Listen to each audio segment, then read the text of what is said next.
The smartphone slipped from my trembling hands. 25 seconds of audio had just destroyed 25 years of marriage. I had only borrowed her phone to take a quick photo since mine was charging. That's when I accidentally opened the voice recording app. Curiosity got the better of me when I saw numerous recordings dated from recent weeks. I pressed play on the most recent one. Her voice was unmistakable, but the tone was foreign to me. Playful, seductive, almost girlish. The words she exchanged with a much younger man burned into my mind like a branding iron. Explicit descriptions of their encounters. Intimate details she had never shared with me. Promises of what they would do next time. All captured in those devastating 25 seconds. I replayed it 3 times, each replay hammering another nail into the coffin of our marriage. After working at the factory for 30 years, providing a stable home for our 2 children, now in college, this is how she repaid my loyalty. With betrayal and disrespect so profound it left me breathless. When she returned home, I was sitting calmly at our kitchen table, the phone placed precisely in the center. She smiled, oblivious to the storm about to break. "Did you get the photo you needed?" "I got more than I expected," I replied, my voice unervingly steady. "Would you like to hear it?" Without waiting for her answer, I pressed play. The color drained from her face as her own voice filled our kitchen with evidence of her betrayal. "I can explain," she stammered, reaching for excuses like a drowning person grasping at straws. "It's not what it sounds like." I raised my hand, silencing her. "It's exactly what it sounds like. You've been sleeping with someone half your age while I've been working overtime to pay for our son's college tuition." Her eyes welled with tears as she fell to her knees. "Please, it was a mistake. It didn't mean anything. I love you." I looked at this woman, the mother of my children, my partner of 25 years, and felt nothing but cold resolve. If it didn't mean anything, that makes it worse. You threw away our entire life together for something that didn't mean anything? She crawled toward me, attempting to grab my hands, but I stepped back. "Don't touch me. I need time to think." The desperation in her eyes might have moved me before, but now it only strengthened my determination. I would not be made a fool. As I packed an overnight bag, she followed me through the house, pleading and making promises. I remained stone-faced, methodical. Our wedding photo on the nightstand caught my eye, younger versions of ourselves smiling with hope and promise. I placed it face down without a word. "Where are you going? When will you be back? Please talk to me." Her voice cracked with panic as I headed for the door. I turned to face her one last time before leaving. "I don't know when I'll be back, but I do know this. That recording changed everything.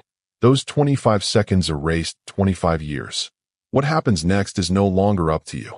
As I drove away, my phone exploded with notifications, her calls, her messages, her desperate attempts to regain control of the situation. I silenced it all. For the first time in decades, I would put myself first. The pain was excruciating, but beneath it, something else was forming, a steely resolve. This would not break me. I would emerge stronger, with or without her. Probably without. I spent that night at my brother's place, barely sleeping as those 25 seconds of audio replayed in my mind like a broken record. By morning, emotion had given way to calculation. 25 years of providing for someone who could betray me so casually demanded a strategic response, not an emotional meltdown.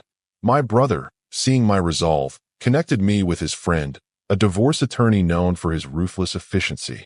"Document everything," the attorney advised during our discreet meeting. "Access joint accounts, secure your assets, and most importantly, save that recording." Meanwhile, my phone continued to overflow with her messages. Tearful voicemails, desperate texts, promises of change. I read and listened to them all with detached curiosity, as if studying the behavior of a stranger. This woman was no longer the person I thought I knew for over 2 decades. I called my son and daughter separately. They deserved to hear the truth from me, not through gossip or her manipulated version of events. "Dad, what's going on?"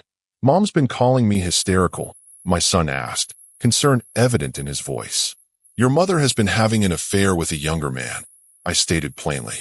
I found explicit recordings on her phone. "I'm considering divorce." The silence that followed was profound. Then came their reactions: shock, anger, disbelief. Not at me, but at her. "She did what?" My daughter exploded. "After everything you've done for us?" For her, their immediate support was a balm to my wounded pride. Neither tried to convince me to reconcile or work things out. They understood the magnitude of the betrayal. My son even offered to come home from college that weekend to be with me. I declined. This was my battle to fight. 3 days after my departure, I returned home without warning. She rushed to me, eyes puffy from crying, hair disheveled. "You came back," she whispered, relief flooding her face. "I came for my documents and to discuss practical matters," I clarified, watching her hope crumble. "Nothing more." She followed me around the house like a shadow. "Please, we need to talk about this. 25 years together has to count for something." I turned to her, eyes cold. "Those 25 years counted for nothing when you were whispering obscenities to your boy toy." Her face flushed with shame. "He meant nothing to me.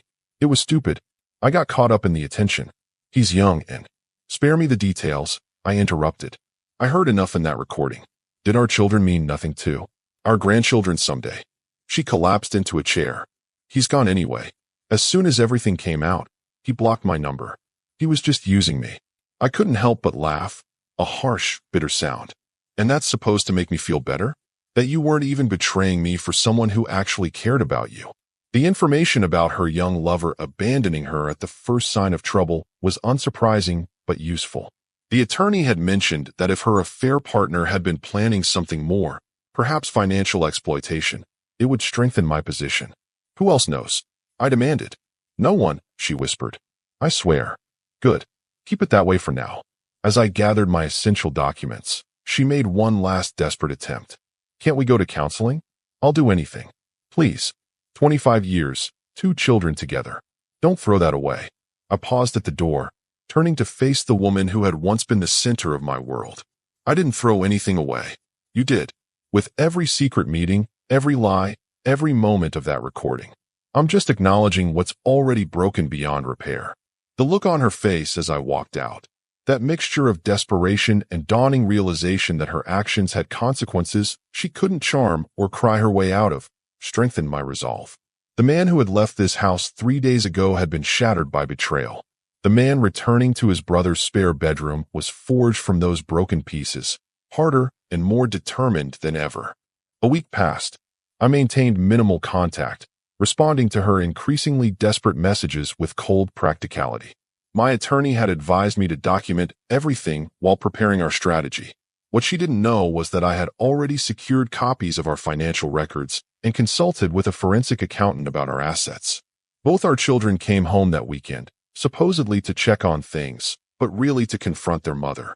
I wasn't present for that conversation, but my daughter called me afterward, her voice tight with controlled anger. She admitted everything, Dad. Said she got caught up in feeling desirable again, that he made her feel young.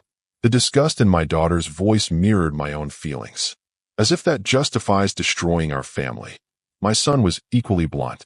I told her I don't even recognize who she is anymore. 25 years of watching you work yourself to the bone for this family, and she throws it away for some cheap thrill with a guy who ghosted her the minute things got complicated. Their unwavering support fortified me. I had raised them to understand accountability and consequences. They weren't about to excuse their mother's behavior simply because of shared blood. Meanwhile, she escalated her attempts to reconcile. Flowers delivered to my brother's home. Handwritten letters recounting our happiest memories. Even an awkward visit to my workplace that left my co-workers confused and me furious at the public spectacle. "You need to stop," I told her firmly during a brief phone call. "These gestures aren't changing anything.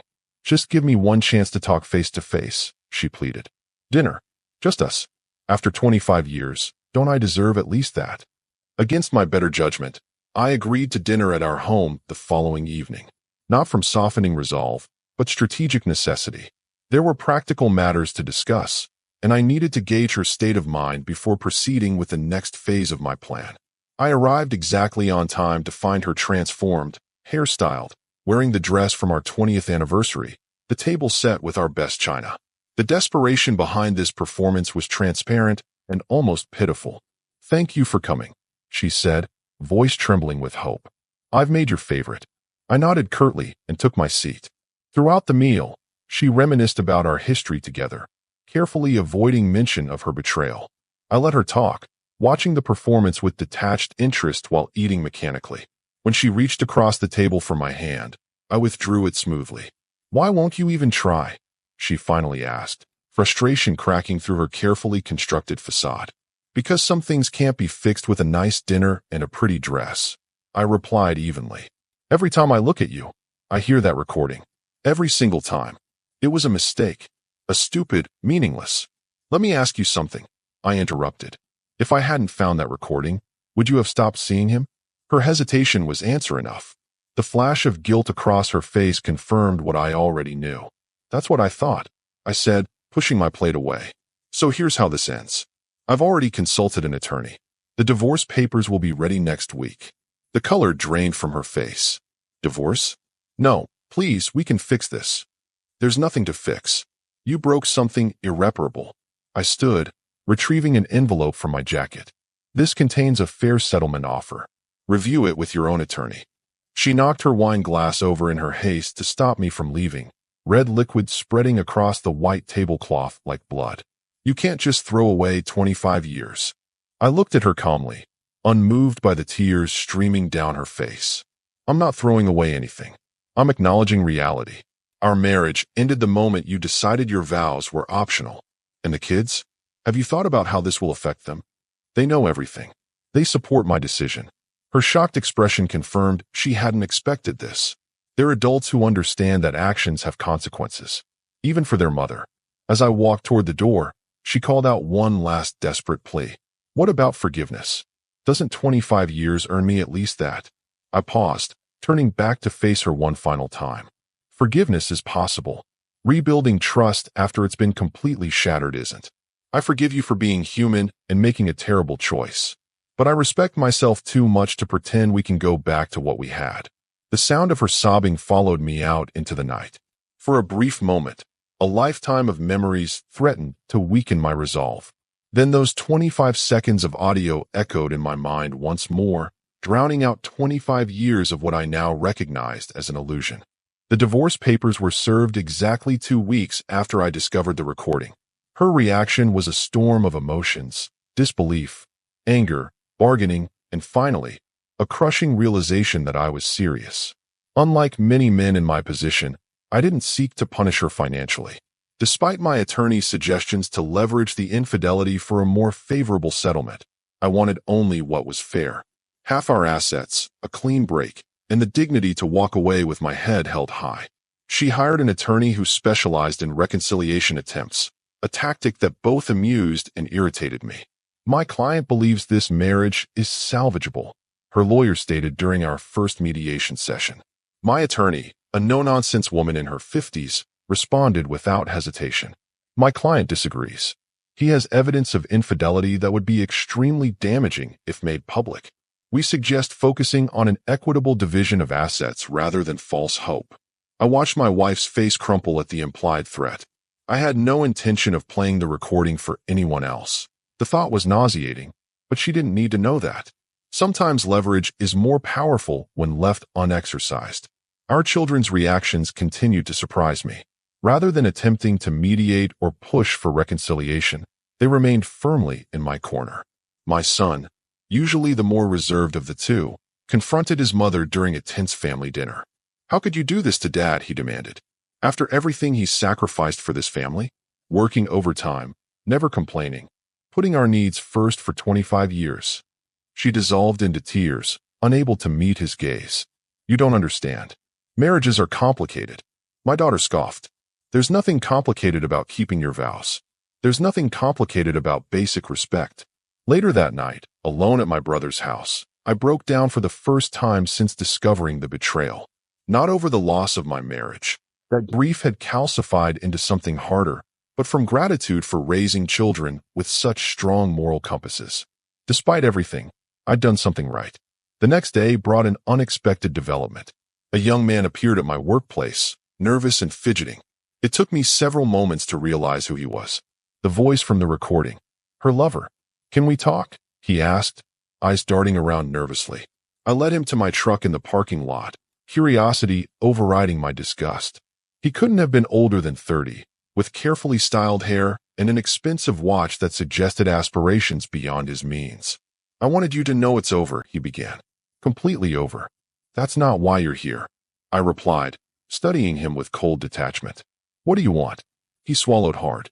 She's been threatening to tell my fiancé if I don't see her again. Said she'd show up at my job, create a scene. The absurdity nearly made me laugh. So the woman who betrayed her husband of 25 years is now being betrayed by her lover? Poetic. I never meant for it to get serious, he stammered. It was supposed to be just. He trailed off, perhaps realizing how his words would sound. Just what? A conquest? A game? My voice remained steady despite the rage building inside me. You targeted a married woman twice your age for what, exactly? The thrill. He looked away, shame evident in his posture. I heard she came from money. That you both did. I thought maybe. Again, he couldn't finish. The truth clicked into place.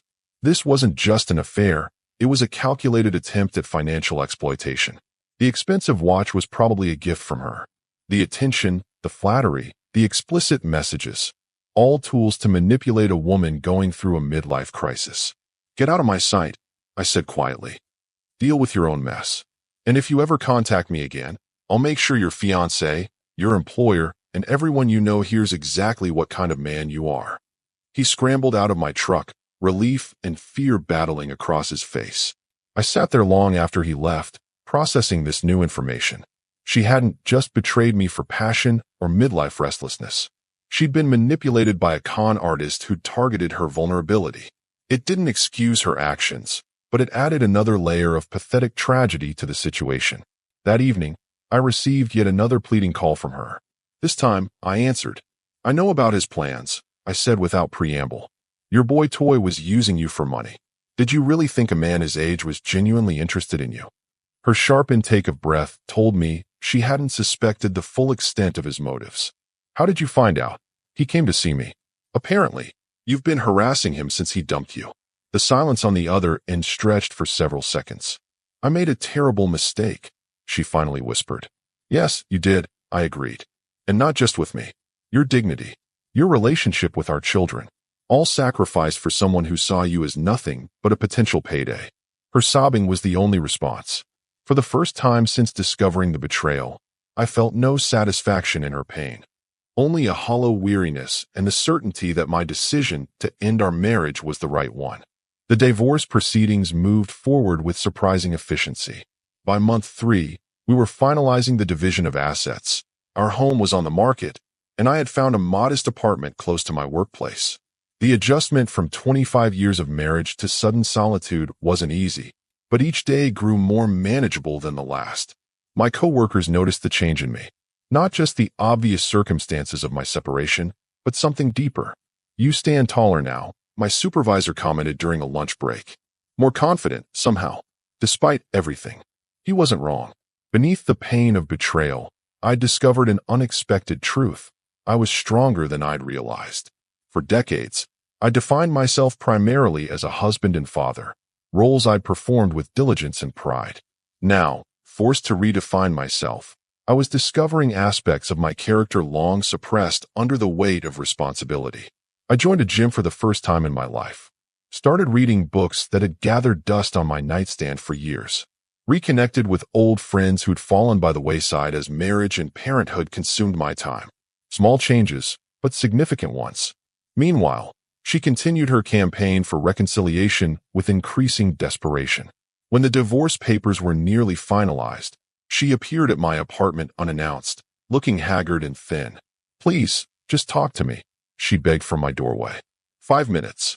Against my better judgment, I let her in. She'd aged visibly in the months since our separation, the confident woman I'd married now replaced by someone brittle and frantic. I've started therapy, she announced, perching nervously on the edge of my couch. I'm working through why I did what I did. The need for validation, childhood abandonment issues, fear of aging. Stop, I interrupted firmly. I'm not interested in the psychological autopsy of our marriage. What's done is done. But if you understood why, understanding why wouldn't change anything. I kept my voice level despite my rising irritation. The trust is gone. Completely and irreversibly gone. She looked around my apartment, sparsely furnished but neat, devoid of the mementos and photographs that had cluttered our marital home. You've really moved on, haven't you? I'm trying to, I answered honestly. Every day. The kids won't speak to me, she said quietly. Not really. They go through the motions at family gatherings, but there's nothing behind it. For the first time, I felt a flicker of sympathy. They're adults processing a painful situation. Give them time. Will they forgive me? Will you? I considered her question carefully. Forgiveness isn't the issue. They'll forgive you eventually because you're their mother. I've already forgiven you because holding on to anger would only hurt me more. But forgiveness doesn't mean restoration. Some bridges stay burned. Tears welled in her eyes. 25 years together means nothing to you? It meant everything to me. I corrected her. That's why your betrayal hurt so deeply. That's why we can't go back. She stood abruptly, anger flashing through her grief. You're punishing me. One mistake. It wasn't one mistake. I cut in, my calm facade finally cracking. It was hundreds of individual choices. Every secret meeting, every lie about where you were going, every time you deleted messages or took calls in another room. And let's not forget that recording. Those weren't the words of someone making their first mistake. The truth of my words hit her like a physical blow. She sank back onto the couch, the fight draining from her posture. I thought we would grow old together, she whispered. So did I. She left shortly after, our conversation having changed nothing except perhaps giving her a clearer understanding of the finality of my decision. As I closed the door behind her, I felt an unexpected weight lift from my shoulders. For months, I'd carried not just my own pain, but a sense of responsibility for hers as well. A habit from 25 years of marriage that proved difficult to break. That night, I received separate calls from both my children. Mom showed up at my apartment crying. My daughter reported, saying you were being cruel and unforgiving. What did you tell her? I asked.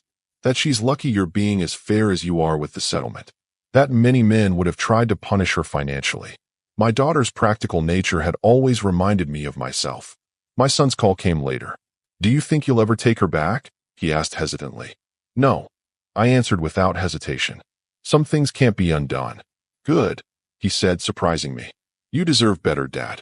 You always have. After we hung up, I sat alone in my quiet apartment, really absorbing my son's words. Perhaps I did deserve better. Not just a faithful partner, but a life where I prioritized my own happiness alongside my family's needs. The betrayal had shattered my world, but from those fragments, perhaps a better life was possible, one built on my own terms. 1 year after discovering those fateful 25 seconds of audio, the divorce was finalized. The family home had been sold, assets divided, and separate lives established with minimal ongoing contact. I had moved from my temporary apartment to a small but comfortable house closer to both my children. At 53, I was rebuilding a life I'd never planned for but was determined to embrace.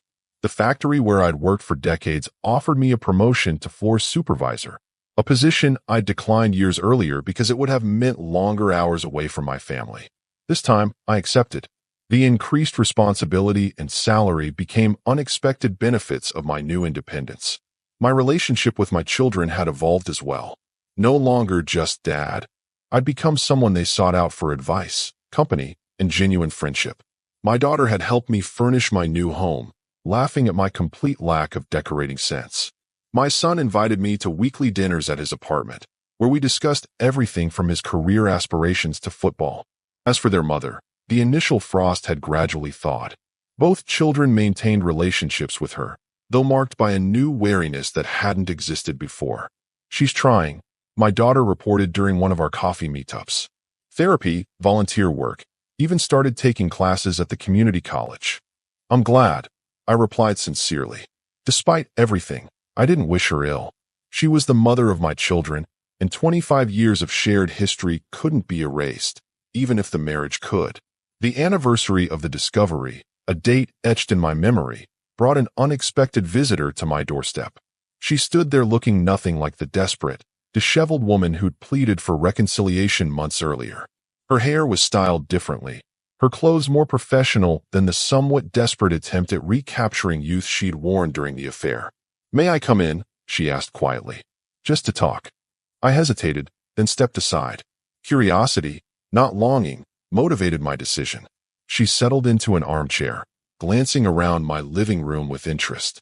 Nice place. Very you. Thank you, I replied, offering her coffee which she accepted with a nod. What brings you here today of all days? You remember the date. It wasn't a question. Some dates stick with you whether you want them to or not. She nodded, hands wrapped around the mug as if drawing warmth from it despite the mild weather. I wanted to say something I haven't said properly before, not with all the begging and manipulation. She took a deep breath. I'm sorry, truly sorry for what I did to you, to us, to our family. The simplicity and directness of the apology caught me off guard. No excuses, no attempts to minimize or justify. I appreciate that, I said after a moment. I really do. I also wanted you to know I've finally stopped hoping for reconciliation, she continued. It took a long time and a lot of therapy to accept that some damage can't be repaired. I studied her face, the face I'd woken up beside for 25 years. There was a new maturity there, a hard-won wisdom that hadn't existed before. What changed? I asked. Talking to the kids, mostly. Seeing how much happier you are now, even after everything I put you through. She smiled sadly. And realizing that what I destroyed wasn't just our marriage, but your ability to ever trust me again. That's not something that can be rebuilt with apologies or time. We talked for nearly 2 hours, the most honest conversation we'd had in perhaps our entire relationship. About the affair, yes, but also about the patterns in our marriage that had left us vulnerable. About our children, our separate futures, the lessons we'd each learned at significant cost. When she finally rose to leave, she paused at the door. There's one more thing I wanted to ask. Not for reconciliation, she added quickly, seeing my expression. Just, do you think you could ever forgive me? Not forget, not trust again, just forgive. I considered her question carefully, searching my heart for the truth. I already have, I answered. Holding on to anger would only poison my future. You made terrible choices that hurt us all deeply, but I've forgiven you for them. That doesn't mean I can or should let you back into my life in the same way. Relief washed over her face. That's more than I deserve, but thank you. After she left, I sat alone in my living room, reflecting on the strange journey of the past year.